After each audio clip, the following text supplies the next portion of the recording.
السلام عليكم أيها المشاهدين الكرام. رمضان مبارك.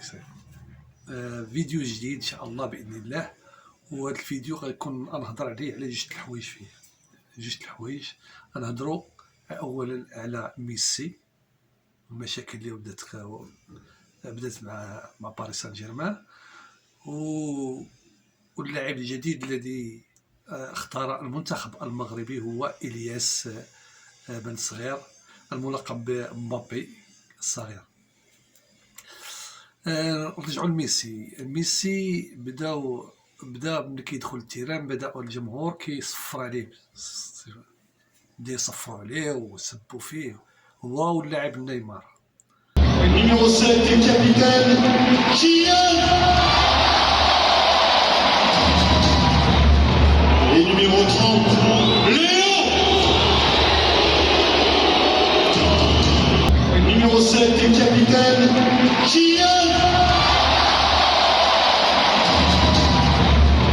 Et numéro 30, Léo.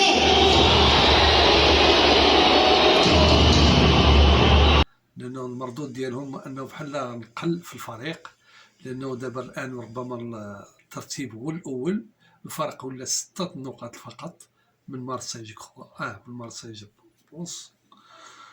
المهم ملي كيدخلوا للتيران كيصفروا عليهم أن ميسي أنه غالبا أنه في العقد ديالو مع باريس سان جيرمان غيسالي في جوان الآخر ويولي حر، أنه إلا انتقل شي فريق داك المبلغ اللي ياخذه هو، ماشي بحال نيمار ملي انتقل من باريس سان جيرمان من بارسا لباريس سان جيرمان ان المبلغ خات منه البارسا، دابا يولي حر هو ميسي.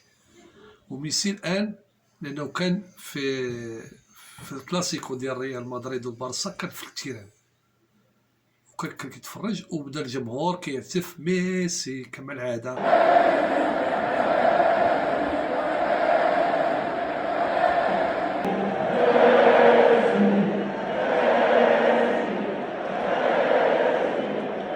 باش الجمهور كيرحب به رغم هو في باريس سان جيرمان حاليا عقدو ديالو.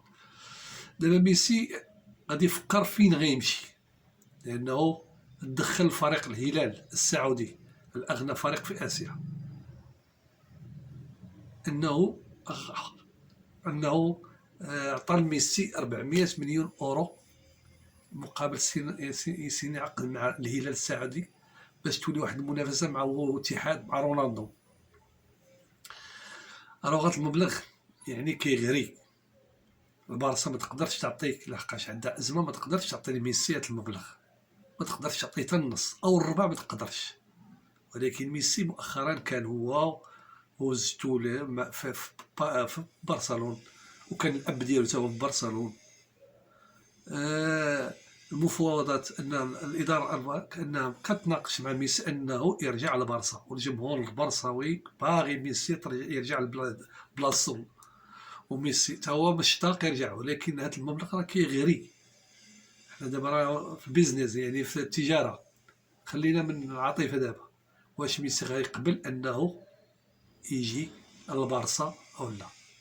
لان الهلال يغري، وباريس سان جيرمان حتى هي كتدخل باش انها تجدد العقد مع ميسي. لكن انا على واحد 60% ولا 70% ان ميسي ما غيبقاش في باريس سان جيرمان، بديك الهتافات اللي كيهتفوا عليه كيصفروا عليه وكيسبوه وداك الشيء. ميسي ذو قيمه، ميسي شي حاجه ما نهضرش عليها، انما نقول انه افضل او احسن لاعب كره قدم داز في التاريخ. ميسي جميع الالقاب حصل عليها، جميع الالقاب اللي تخيلها في راسك راه عنده. ميسي كاس العالم الاخر راه عنده.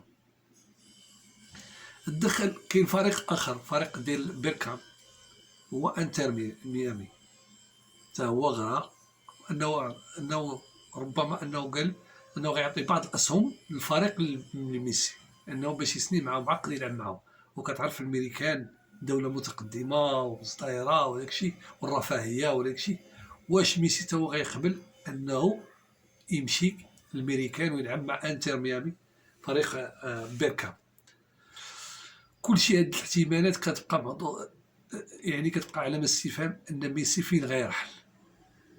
واش غيبقى في باريس سان جيرمان، واش غيرجع للبارسا، واش غيمشي يخلي يعني المبلغ المغري، يعني الدوبل صريح ديال رونالدو مشى للاتحاد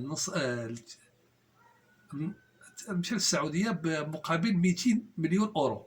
ميسي الهلال كيقترح عليه 400 مليون اورو صافيه له. تخيل 400 اورو.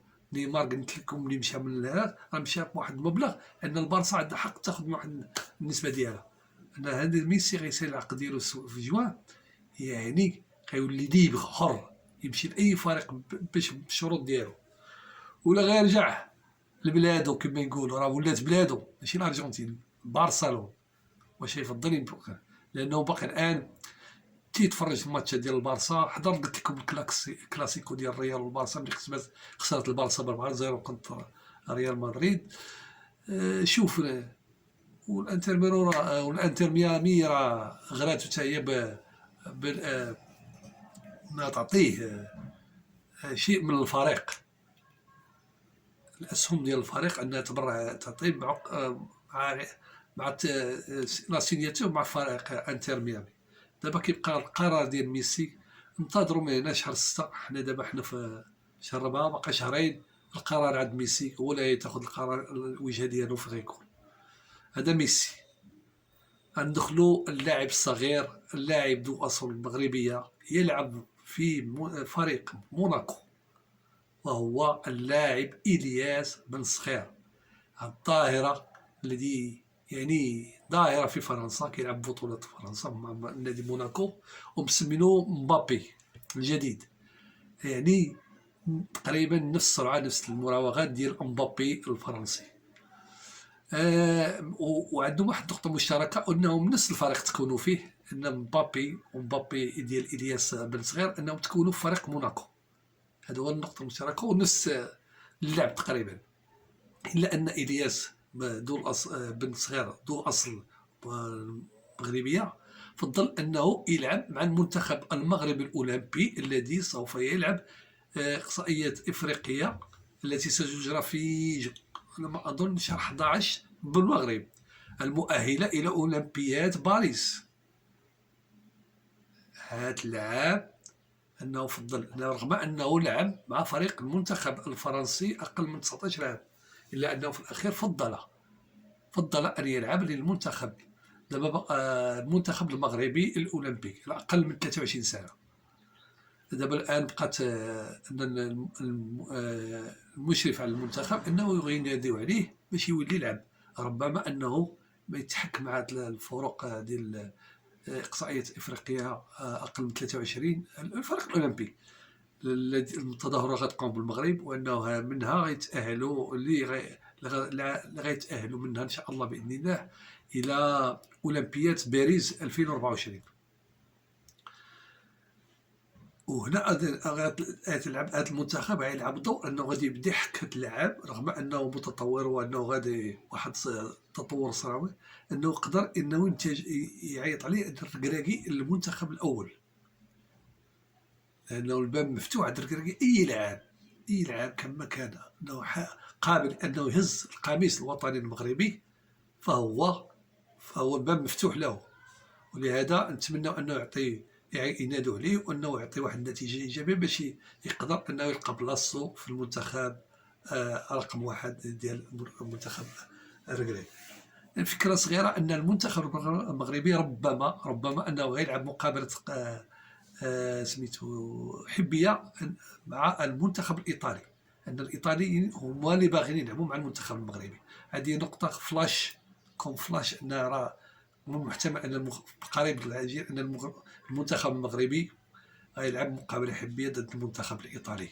نخليكم مع هذا الفيديو، نخليكم دابا وما تنساوش القناة راهي ديالكم، راه قناة باقا جديدة، نتوما اللي غتزيدوا بها القدام. ما تنساش لايك، ابوني، قدرتي تفرق الفيديو مع الاخوان ديالك، ولكم شكرا والسلام عليكم.